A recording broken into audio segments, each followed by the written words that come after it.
Daily dose Kannada YouTube ಚಾನಲ್ಗೆ ಎಲ್ರಿಗೂ ಸ್ವಾಗತ. ಸೊ ಇವತ್ತಿನ ನ್ಯೂಸ್ ಹೈಲೈಟ್ಗಳನ್ನು ನೋಡೋಣ ಬನ್ನಿ. ಸೊ ಬಾಂಗ್ಲಾ ರಾಯಭಾರಿ ಕಚೇರಿ ಬಳಿ ಪ್ರತಿಭಟನೆ. ಸೊ ಏನು ಒಬ್ಬ ಹಿಂದೂ ವ್ಯಕ್ತಿ ಹತ್ಯೆಯಾಗಿತ್ತು ಬಾಂಗ್ಲಾದಲ್ಲಿ. ಇದಕ್ಕೋಸ್ಕರ ಏನು ವಿಶ್ವ ಹಿಂದೂ ಪರಿಷತ್ತು ಆಮೇಲೆ ಇತರ ಹಿಂದೂ ಸಂಘಟನೆಗಳು ಬಾಂಗ್ಲಾದೇಶದ ಏನು ರಾಯಭಾರ ಕಚೇರಿ ಇದೆ ಅಲ್ಲಿ ಪ್ರತಿಭಟನೆಯನ್ನ ನಡೆಸಿದಾವೆ. ದಿಲ್ಲಿಯಲ್ಲಿ ಏನು ರಾಯಭಾರ ಕಚೇರಿ ಇದೆ ಅದರ ಹೊರಗಡೆ ಪ್ರತಿಭಟನೆಯನ್ನ ನಡೆಸಿದೆ.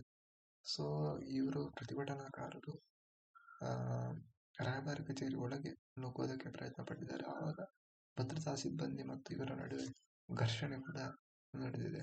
ಬರೀ ದಿಲ್ಲಿಯಲ್ಲಿ ಮಾತ್ರ ಅಲ್ಲ, ಮುಂಬೈಯಲ್ಲಿ ಏನು ಅವ್ರದ್ದು ಬಾಂಗ್ಲಾದೇಶ ಹೈಕಮಿಷನ್ ಏನಿದೆ ಅಲ್ಲೂ ಕೂಡ ಪ್ರತಿಭಟನೆ ನಡೆದಿದೆ. ಕೋಲ್ಕತ್ತಾದಲ್ಲಿ ಬಿಜೆಪಿ ಮುಖಂಡರುಗಳೆಲ್ಲ ಸೇರಿ ಏನು ಹಾಗೆ ಬಿಜೆಪಿ ಮುಖಂಡರು ಹಿಂದುತ್ವ ಸಂಘಟನೆಗಳ ಕಾರ್ಯಕರ್ತರು ಕೂಡ ಸೇರಿ ಪ್ರತಿಭಟನೆಯನ್ನ ಮೆರವಣಿಗೆಯನ್ನ ನಡೆಸಿದ್ದಾರೆ.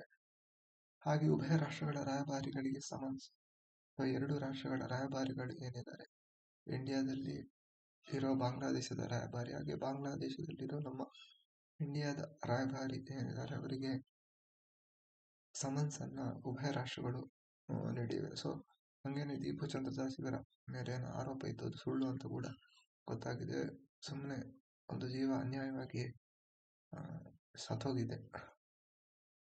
ಹಂಗೆ ಮುಂದೆ ನೋಡೋದಾದ್ರೆ, ಟ್ರಂಪ್ ವರ್ಷಾಂತ್ಯದ ಆಫರ್, ಅಕ್ರಮ ವಲಸಿಗರ ವಿರುದ್ಧ ಕಠಿಣ ಕ್ರಮ, 2.70 ಲಕ್ಷ ರು ತೆಗೊಳ್ಳಿ ಅಮೆರಿಕ ಬಿಡಿ. ಸೊ ಟ್ರಂಪ್ ಅವರು ಅಮೆರಿಕಕ್ಕೆ ಅಧ್ಯಕ್ಷರಾಗಿ ಬಂದ್ಮೇಲೆ ಇವರು ಏನಿದ್ರು ಅಮೆರಿಕ ಎಲ್ಲ ಕೂಡ ಅಮೆರಿಕನ್ಸಿಗೆ ಅಷ್ಟೇ, ಏನು ಇಮಿಗ್ರೆಂಟ್ಸ್ ಏನಿದ್ದಾರೆ ಅವ್ರಿಗೆ ಅವರು ಲೀಸ್ಟ್ ಪ್ರಿಫರೆನ್ಸ್ ಅನ್ನ ಕೊಡ್ತಿದ್ದಾರೆ. ಹಂಗೆ ಇವರಂತೂ ಇವಾಗ ಇಯರ್ ಎಂಡ್ ಬರ್ತಿದೆ 2025 ಡಿಸೆಂಬರ್ ಮಂತ್. ಸೊ ಯಾರು ಅಕ್ರಮ ವಲಸಿಗರು ಏನಿದ್ದಾರೆ, ಯಾಕಂದ್ರೆ ಸುಮಾರು ಜನ ಅಮೆರಿಕಕ್ಕೆ ಈ ಮೆಕ್ಸಿಕೋ ಮೂಲಕ ಅಕ್ರಮವಾಗಿ ಪ್ರವೇಶ ಮಾಡ್ತಾರೆ. ಈ ಥರ ಬೇರೆ ಅಕ್ರಮ ಮಾರ್ಗಗಳ ಮೂಲಕ ಯಾರು ಅಮೆರಿಕಕ್ಕೆ ಬಂದಿದ್ದಾರೋ ಅವರಿಗೆ ವರ್ಷಾಂತ್ಯದ ಆಫರ್ ಅನ್ನ ಟ್ರಂಪ್ ಅವರು ಕೊಟ್ಟಿದ್ದಾರೆ. ಆಫರ್ ಏನಂದ್ರೆ, ನಿಮಗೆ $3,000 ಅಂದ್ರೆ ಇಂಡಿಯಾದ 2.70 ಲಕ್ಷ ರೂಪಾಯಿ ಕೊಡ್ತೀನಿ. ಹಾಗೇನೆ ಪ್ರಯಾಣದ ಖರ್ಚು ಕೂಡ ಕೊಡ್ತೀನಿ. ನೀವು ದೇಶ ಬಿಟ್ಟು ನಿಮ್ಮ ಯಾವ ಸ್ವದೇಶ ಇದೆ ಅಲ್ಲಿಗೆ ಹೋಗ್ಬೇಕು ಅಂತ ಕೂಡ ಇವರು ಹೇಳಿದ್ದಾರೆ. ಸೊ 1.4 ಕೋಟಿ ಅಕ್ರಮ ವಲಸಿಗರು ಅಮೆರಿಕದಲ್ಲಿ ಇದ್ದಾರೆ. ಸೊ ಏನು ಹೋಮ್ಲ್ಯಾಂಡ್ ಸೆಕ್ಯೂರಿಟಿ ಡಿಪಾರ್ಟ್ಮೆಂಟ್ ಏನಿದೆ ಇವರು ಈ ಆಫರ್ ಅನ್ನ ಕೊಟ್ಟಿದ್ದಾರೆ. ಸೊ ಇವಾಗ ನೀವು ಸ್ವದೇಶಕ್ಕೆ ಹೋಗ್ತಾ ಏನಾದ್ರೂ ನಿಮ್ಮ ಮೇಲೆ ಆಲ್ರೆಡಿ ಫೈನ್ಗಳಿದ್ದಾವೆ, ನೀವು ಏನು ದೇಶ ಬಿಟ್ಟು ಹೋಗಿಲ್ಲ, ಅದಕ್ಕೋಸ್ಕರ ಏನಾದರೂ ಗೌರ್ಮೆಂಟ್ ಫೈನ್ ಹಾಕಿದ್ರೆ ಅದು ಕೂಡ ನಾವು ಅದಕ್ಕೆ ಕೂಡ ಎಕ್ಸ್ಕ್ಯೂಸ್ ಕೊಡ್ತೀವಿ ಅಂತ ಕೂಡ ಹೇಳಿದ್ದಾರೆ. ಸೊ ಎಷ್ಟು ಜನ ಅಕ್ರಮ ವಲಸಿಗರು ಹೋಗ್ತಾರೆ ಇದನ್ನು ನೋಡಿ ಹೋಗಲ್ಲ ಅನ್ನೋದು ನಾವು ಕಾದ್ ನೋಡ್ಬೇಕಷ್ಟೆ. ಹಂಗೆ ಬಿಜೆಪಿ ಖಾತೆಗಳಲ್ಲಿ 6,900 ಕೋಟಿ ರು, ಕಾಂಗ್ರೆಸ್ ಅಕೌಂಟ್ನಲ್ಲಿ ಬರೀ 50 ಕೋಟಿ ರು. ಸೊ ಏನು ವರ್ಷದ ಆರಂಭದಲ್ಲಿ ದಿಲ್ಲಿ ವಿಧಾನಸಭೆ ಚುನಾವಣೆ ಬಳಿಕ ಏನು ಭಾರತದ ಇಲೆಕ್ಷನ್ ಕಮಿಷನ್ ಏನಿದೆ ಇದಕ್ಕೆ ಸಲ್ಲಿಸಿದ ಮಾಹಿತಿಯಂತೆ ಬಿಜೆಪಿಯ ಹತ್ರ ಏನು ಸೆಂಟರ್ ಹಾಗೇನೆ ಸ್ಟೇಟು ಇದರ ಏನು ಘಟಕಗಳು ಯೂನಿಟ್ಗಳೇನಿದಾವೆ ಇವರ ಹತ್ರ ಟೋಟಲ್ ಆಗಿ ಬ್ಯಾಂಕ್ ಅಕೌಂಟ್ ಅಲ್ಲಿ 6,900 ಕೋಟಿ ರೂಪಾಯಿ ಇದೆ ಅಂತ ಗೊತ್ತಾಗಿದೆ. ಹಂಗೇನೆ BSP ಬಹುಜನ ಸಮಾಜವಾದಿ ಪಾರ್ಟಿ ಮಾಯಾವತಿ ಅವರ ಹತ್ರ 580 ಕೋಟಿ, ಕಾಂಗ್ರೆಸ್ ಅವರ ಹತ್ರ 553, ಆಪ್ 9.9, CPM 4 ಕೋಟಿ, CPI 41 ಲಕ್ಷ ರು. ಇಷ್ಟೆಲ್ಲ ಬ್ಯಾಲೆನ್ಸ್ ಇದೆ ಅಂತ ಗೊತ್ತಾಗಿದೆ. ಸೊ ಮ್ಯಾಕ್ಸಿಮಮ್ ಇರೋದು ಬಿಜೆಪಿ ಹತ್ರ 6,900 ಕೋಟಿ. ಸೊ ಇವರಿಗೆ ಯಾವ ಲೆವೆಲ್ಗೆ ಡೊನೇಷನ್ಗಳು ಬಂದಿರ್ಬೋದು ಅಂತ ನಾವು ಇದರಿಂದ ಗಮನಿಸ್ಬೋದು. ಹಂಗೆ ಏನು ಒಂದು 15-20 ದಿವಸ ಮುಂಚೆ ಏನು ಲಂಕಾಕ್ಕೆ ಚಂಡಮಾರುತ ಸೈಕ್ಲೋನ್ ಬಡಿದಿತ್ತು, ಹಂಗೆ ಸುಮಾರು ಡ್ಯಾಮೇಜ್ ಅನ್ನ ಮಾಡಿತ್ತು ಶ್ರೀಲಂಕಾ ದೇಶಕ್ಕೆ. ಏನು ರಸ್ತೆ, ರೈಲು, ಸೇತುವೆ ಈ ತರ ಬೇರೆ ವಿಷಯಗಳಲ್ಲಿ ಡ್ಯಾಮೇಜ್ಗಳಾಗಿತ್ತು. ಆಲ್ಮೋಸ್ಟ್ ಸುಮಾರು ಡ್ಯಾಮೇಜ್ ಆಗಿತ್ತು. ಇದಕ್ಕೆ ನಮ್ಮ ಏನು ಇಂಡಿಯಾದಿಂದ ಕೂಡ ಹೋಗಿದ್ರು ಅವರಿಗೆ ಹೆಲ್ಪ್ ಮಾಡಕ್ಕೆ, ಈ ರಸ್ತೆ ಸೇತುವೆಗಳನ್ನೆಲ್ಲ ರಿಬಿಲ್ಡ್ ಮಾಡಕ್ಕೆ. ಅದ್ರ ಮಧ್ಯೆನೆ ಲಂಕಾಗೆ 4,000 ಕೋಟಿ ಅವರು ಪ್ಯಾಕೇಜ್ ಅನ್ನು ಕೂಡ ಸೈಕ್ಲೋನ್ ಪ್ಯಾಕೇಜ್ ಅನ್ನು ಕೂಡ ನಮ್ಮ ಇಂಡಿಯಾದವರು ಕೊಟ್ಟಿದ್ದಾರೆ. ಸೊ ಏನು ಲಂಕಾದ ವಿದೇಶಾಂಗ ಸಚಿವ ವಿಜಿತಾ ಹೆರಾತ್ ಅವರು ಜೊತೆಗಿದ್ದಾಗ ಭಾರತ ಈ ನೆರವನ್ನ ಕೊಟ್ಟಿದೆ. ಹಂಗೆ ಮಂಡಲಪೂಜೆ ಶಬರಿಮಲೆಯಲ್ಲಿ ಭಕ್ತ ಸಾಗರ, ಸಾರಂಗುತ್ತಿಯಿಂದ ಸರತಿ ಸಾಲು. ಸೊ ಇನ್ನೇನು ನೆಕ್ಸ್ಟ್ ಮಂತ್ ಮಕರ ಸಂಕ್ರಾಂತಿ ಬರೋಕ್ಕಿದೆ. ಸೊ ಶಬರಿಮಲೆಗೆ ಹೋಗುವವರ ನಂಬರ್ಸ್ ಕೂಡ ಜಾಸ್ತಿ ಆಗ್ತಾನೆ ಇದೆ. ಮಂಡಲ ಪೂಜೆಗೆ ಇನ್ನು ಕೆಲವೇ ದಿನಗಳು ಉಳಿದಿರುವಂಗೆ ಶಬರಿಮಲೆಯಲ್ಲಿ ಭಕ್ತರ ನೂಕುಲು ಕೂಡ ಶುರುವಾಗಿದೆ. ಸೊ ಪೊಲೀಸ್ ಅವರು ಏನು ನಂಬರ್ಸ್ ಕೊಟ್ಟಿದ್ದಾರೆ. ಸೊ ಮಂಗಳವಾರ ಬೆಳಗ್ಗೆ 8 ಗಂಟೆ ತನಕ 33,624 ಜನ ದರ್ಶನ ಮಾಡೋಕ್ಕೆ ಬಂದಿದ್ದಾರೆ ಅಂತ ಹೇಳಿದ್ದಾರೆ. ಹಂಗೆ ಇವಾಗ ಸಾಲು ಕ್ರಿಸ್ಮಸ್ ಹಾಲಿಡೇಸ್ಗಳಿದ್ದಾವೆ. ಹಂಗೆ ಬೇರೆ ಬೇರೆ ಕಂಪನೀಸ್ಗಳಿಗೂ ಲಾಂಗ್ ಲೀವ್ಸ್ಗಳಿರ್ತವೆ. ಆಮೇಲೆ ಇಯರ್ ಎಂಡ್ ಅಂತ ಎಲ್ಲೂ ರಜೆ ಮುಗಿಸೋದ್ರಲ್ಲಿ ಇರ್ತಾರೆ. ಸೊ ಭಕ್ತರ ನೂಕುಲು ಕೂಡ ಇಲ್ಲಿ ಶುರು ಆಗಿದೆ. ಸೊ ಏನು ಪುಲ್ಲುಮೇಡು ಮೂಲಕ 87,128 ಮಂದಿ ಶಬರಿಮಲೆಗೆ ಹೋಗ್ತಾರೆ. ಹಂಗೆ ಕರಿಮಲ ಸಾಂಪ್ರದಾಯಿಕ ಏನು ಅರಣ್ಯ ಮಾರ್ಗ ಇದೆ, ಅದರ ಮೂಲಕ 49,666 ಮಂದಿ ಸನ್ನಿಧಾನವನ್ನ ತಲುಪಿದ್ದಾರೆ. ಹಂಗೆ ಏನು ವಿಶೇಷ ತೀವ್ರ ಪರಿಷ್ಕರಣೆ, ಮತದಾರರ ಪಟ್ಟಿಯ ವಿಶೇಷ ತೀವ್ರ ಪರಿಷ್ಕರಣೆ ಆಗ್ತಿದೆ. ಇದರಲ್ಲಿ ಛತ್ತೀಸ್ಗಢ, ಕೇರಳ, ಮಧ್ಯಪ್ರದೇಶ ಈ ಮೂರು ರಾಜ್ಯಗಳ 94 ಲಕ್ಷ ಮತದಾರರ ಹೆಸರು ಡಿಲೀಟ್ ಮಾಡಲಾಗಿದೆ ಅಂತ ಚುನಾವಣಾ ಆಯೋಗ ಮಂಗಳವಾರ ಪ್ರಕಟಣೆಯನ್ನ ಕೊಟ್ಟಿದ್ದು. ಸೊ ಮಧ್ಯಪ್ರದೇಶದಲ್ಲಿ 42 ಲಕ್ಷ, ಕೇರಳದಲ್ಲಿ 22 ಲಕ್ಷ, ಛತ್ತೀಸ್ಗಢದಲ್ಲಿ 27 ಲಕ್ಷ ಹೆಸರುಗಳನ್ನ ಡಿಲೀಟ್ ಮಾಡಲಾಗಿದೆ. ಸೊ ಇದ್ರ ಮಧ್ಯೆನ ಕಾಂಗ್ರೆಸ್ ಅವರು ಇದ್ರ ಮೇಲೆ ಚುನಾವಣಾ ಆಯೋಗ ಮತ್ತು ಬಿಜೆಪಿ ಒಟ್ಟು ಸೇರ್ಕೊಂಡಿದೆ. ಅವ್ರಿಗೆ ಯಾರು ಬೇಡ, ಅವ್ರಿಗೆ ಯಾರು ಓಟ್ ಹಾಕಲ್ಲ ಅಂತ ಇದೆ, ಅವರ ಹೆಸರನ್ನೆಲ್ಲ ಬೇಕಂತ ಡಿಲೀಟ್ ಮಾಡಿಸ್ತಿದೆ ಅಂತ ಆರೋಪವನ್ನ ಮಾಡಿದ್ದಾರೆ. ಬಟ್ ಈ ಎಲ್ಲ ಆರೋಪಗಳನ್ನು ಕೂಡ ಏನು ಚುನಾವಣಾ ಆಯೋಗ ಅಲ್ಲಗಳೆದಿದೆ. ಹಂಗೆ ಏನು ಸೆಂಟ್ರಲ್ ಗೌರ್ಮೆಂಟ್ ಅವರಿಗೆ 8 ಪೇ ಕಮಿಷನ್ ಬರ್ತಿದೆ. ಸೊ ಮೋಸ್ಟ್ಲಿ ಒಂದು ರಿಪೋರ್ಟ್ ಪ್ರಕಾರ 2.15 ಫಿಟ್ಮೆಂಟ್ ಫ್ಯಾಕ್ಟ್ರಲ್ಲಿ ಈ ಸ್ಯಾಲ್ರಿ ಇವಾಗ ಏನು ವೇತನ ಏನಿದೆ ಹೆಚ್ಚಾಗುವಂತ ಎಲ್ಲ ಚಾನ್ಸಸ್ಗಳಿದ್ದಾವೆ. ಸೊ ಇದರಿಂದ ಟೋಟಲ್ 50 ಲಕ್ಷ ನೌಕರರು ಕೂಡ ಆ ಬೆನಿಫಿಟ್ ಅನ್ನ ಪಡಲಿಕ್ಕಿದ್ದಾರೆ. ಹಂಗೆ 69 ಲಕ್ಷ ಪೆನ್ಷನರ್ಸ್ ಕೂಡ ಇದರ ಏನು ಅನುಕೂಲವನ್ನು ಪಡೆಯಲಿಕ್ಕಿದ್ದಾರೆ. ಹಂಗೆ ಫಾರ್ ಎಕ್ಸಾಂಪಲ್ ಒಬ್ಬ ನೌಕರನ ಕನಿಷ್ಠ ವೇತನ ಬೇಸಿಕ್ ಏನಿದೆ 18,000 ಇದ್ರೆ 2.15 ಫಿಟ್ಮೆಂಟ್ ಫ್ಯಾಕ್ಟರ್ ಮೇಲೆ ಅದು 32,700 ಆಗುತ್ತೆ ಬೇಸಿಕ್. ಆದರೆ 18,000 into 2.15 ಮಾಡ್ಬೇಕು, ಆವಾಗ 38,700 ಬೇಸಿಕ್ ಆಗುತ್ತೆ. ಅದ್ರ ಮೇಲೆ ಇತರ ಎಲಿಮೆಂಟ್ಸ್ಗಳು ಕೂಡ ಇರ್ಲಿಕ್ಕಿದೆ. ಸೊ ಇದು ಬೇಸಿಕಲಿ ಜನವರಿ 1st ಇಂದ ಇಂಪ್ಲಿಮೆಂಟ್ ಆಗಬೇಕು 2026.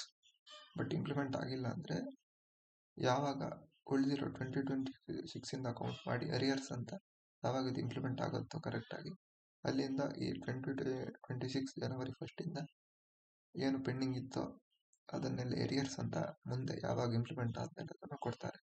ಸೊ ನೆಕ್ಸ್ಟ್ ವರ್ಷ ಏನು ತಮಿಳುನಾಡಲ್ಲಿ ವಿಧಾನಸಭೆ ಚುನಾವಣೆ ನಡೆಯಲಿಕ್ಕಿದೆ. ಸೊ AIADMK ಮತ್ತು ಬಿಜೆಪಿ ಅವರ ಮೈತ್ರಿ ಕುರಿತಾದ ಡಿಸ್ಕಷನ್ಗಳು ನಡೀತಿದ್ದಾವೆ. ಸೊ ಮಂಗಳವಾರ ಪ್ರೈಮರಿ ಡಿಸ್ಕಷನ್ಗಳು ನಡೆದಿದ್ದು. ಸೊ ಬಿಜೆಪಿ ನಾಯಕರಾಗಿರುವಂಥ ಪಿಯೂಷ್ ಗೋಯಲ್ ಹಾಗೆ ADMK ಮುಖ್ಯಸ್ಥ ಪಳನಿಸ್ವಾಮಿ ಅವರು ಡಿಸ್ಕಷನ್ ಅನ್ನ ನಡೆಸಿದ್ದಾರೆ.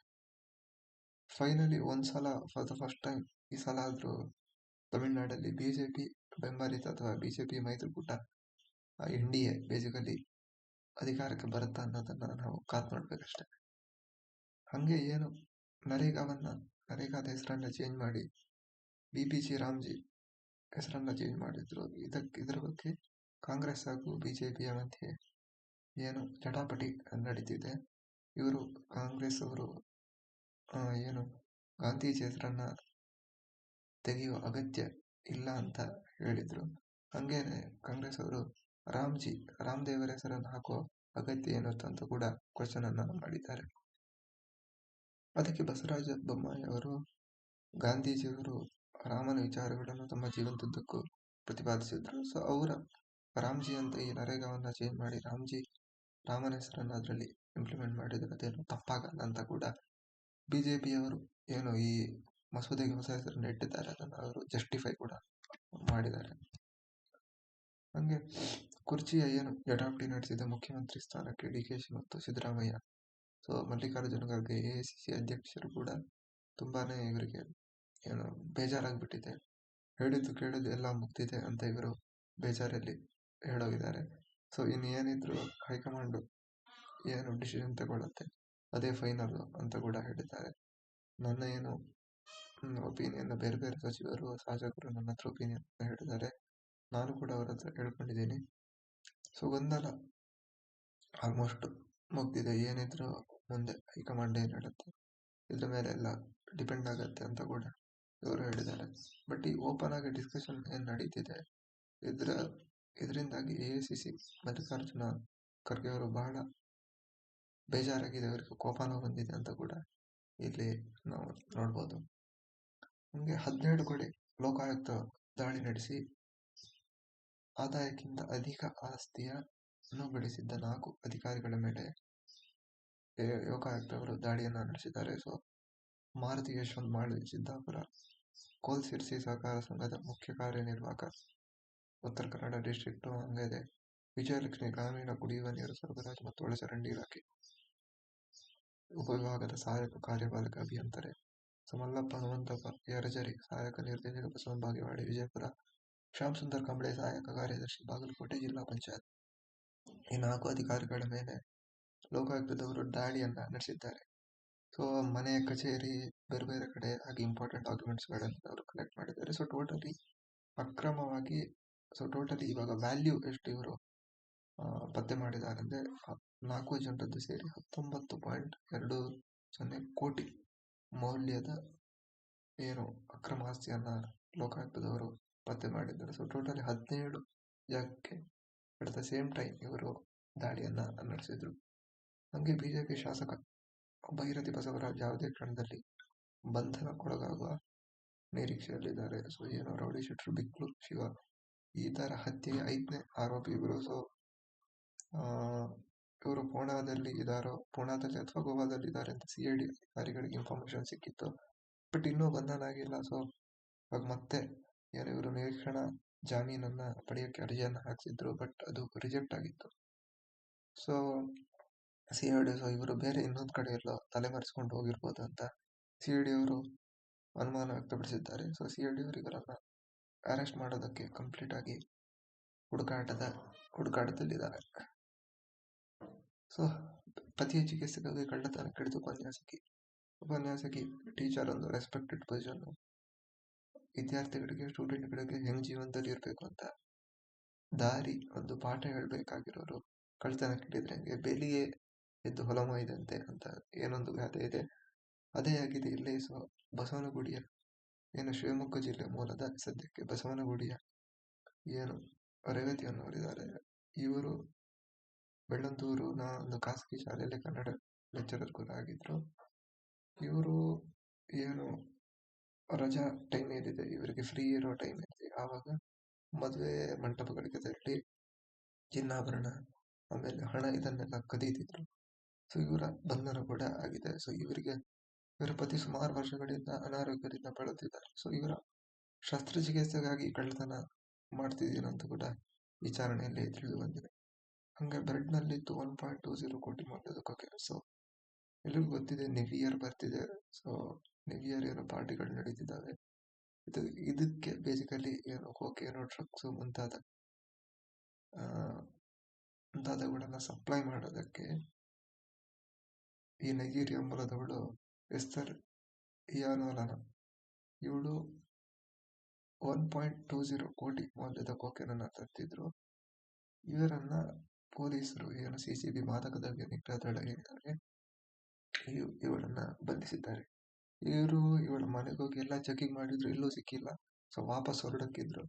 ಬಟ್ ಹೊರಡಕ್ಕಿಂತ ಮುಂಚೆ ಏನಾದ್ರು ಬ್ರೆಡ್ ನೋಡಿದ್ರು. ಸೊ ಬ್ರೆಡ್ ಅನ್ನ ಏನು ಚೆಕ್ ಮಾಡಿದ್ರು, ಅಲ್ಲಿ ಈ 1.20 ಕೋಟಿ ವ್ಯಾಲ್ಯೂನ ಕೊಕೇನು ಪತ್ತೆ ಆಗಿದೆ. ಹಂಗೇನೆ ಇವಳನ್ನ ಕೂಡ ಅವಳು ಬಂಧನ ಮಾಡಿದ್ದಾರೆ. ಹಂಗೆ ವಿಜಯ್ ಹಜಾರೆ ಟ್ರೋಫಿ ಇಂದಿನಿಂದ ಶುರುವಾಗಕ್ಕಿದೆ.